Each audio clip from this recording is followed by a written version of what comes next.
On utilise les réseaux sociaux, alors de 2 façons. On utilise les réseaux sociaux professionnels pour diffuser les offres d'emploi maintenant, et pour faire une veille aussi, et garder contact avec des potentiels candidats et des potentiels, stagiaires, quand ce sont des étudiants. Et on utilise également les réseaux sociaux pour s'informer sur les candidats qui postulent. Et là, ça va pas être forcément que sur les réseaux professionnels. Essentiellement pour rechercher des candidats. On appelle ça du sourcing. On va à la pêche aux candidats, mais aussi pour communiquer, puisque c'est aussi par ce biais-là qu'on va passer des offres d'emploi ou aussi communiquer sur le cabinet. Voilà.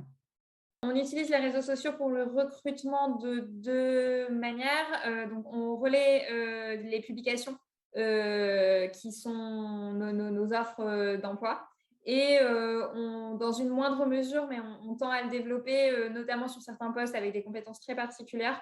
On va chercher des candidats, sur LinkedIn, et on les source en leur envoyant des petits messages pour leur faire part d'offres. Je regarde les compétences et le parcours sur un profil. Sur un profil, je vais regarder en priorité les expériences du candidat et si le candidat est actif, sur LinkedIn, donc par des posts et cetera, je vais aller regarder un petit peu la nature de ces posts-là et le contenu. On va regarder sur un profil, sur un réseau social comme LinkedIn, on va regarder prioritairement la présentation de la personne, le détail, parce que finalement c'est son CV mais digital. Également la phrase d'accroche, c'est-à-dire qu'on ne s'attend pas à avoir un résumé là, du parcours, mais plutôt ses motivations, ses tripes et du coup son projet.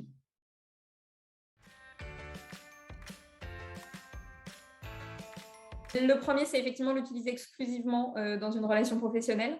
Et le second conseil sur LinkedIn, ça serait d'essayer d'être un petit peu actif.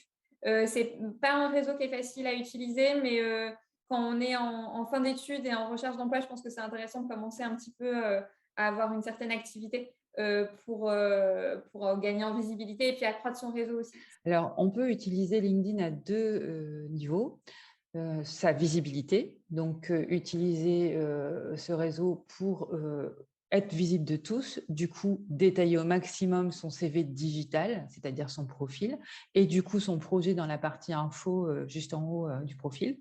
Et on peut aussi utiliser LinkedIn pour aller chercher les entreprises qui nous intéressent, puisque toutes les entreprises ont des fiches d'entreprises. On y voit du coup leurs offres d'emploi, mais on y voit aussi du coup des contacts de recruteurs potentiels de N+1, et du coup on peut directement aller les rencontrer, même en utilisant LinkedIn gratuit. Surtout pas, hésiter à nouer des contacts, même quand ils ne sont pas en recherche d'emploi ou de stage. De rester en veille sur les secteurs d'activité dans lesquels ils souhaitent postuler plus tard, dans l'objectif d'avoir déjà les contacts au moment où ils souhaiteraient postuler, où ils souhaiteraient se rapprocher des entreprises. Et le réseau physique est tout aussi important qu'avant. Ça, pour le coup, ça impacte aussi le recrutement.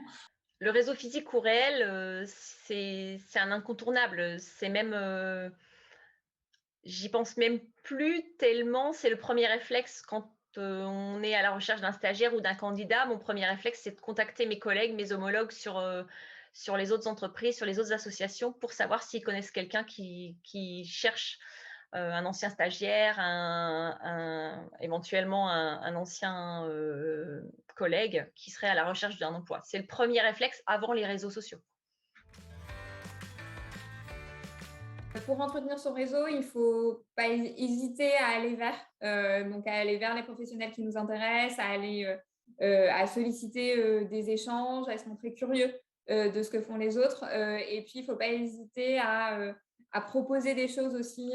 Je pense que les candidats, pour maintenir leur réseau, je les inviterais à garder contact avec leurs anciens maîtres de stage, avec, leurs anciennes relations professionnelles. Également à développer, leurs relations dans leur cadre, personnel. S'ils ont des amis de leurs parents, des proches qui travaillent dans le secteur d'activité, qui les intéressent, de nouer des contacts, de garder des contacts.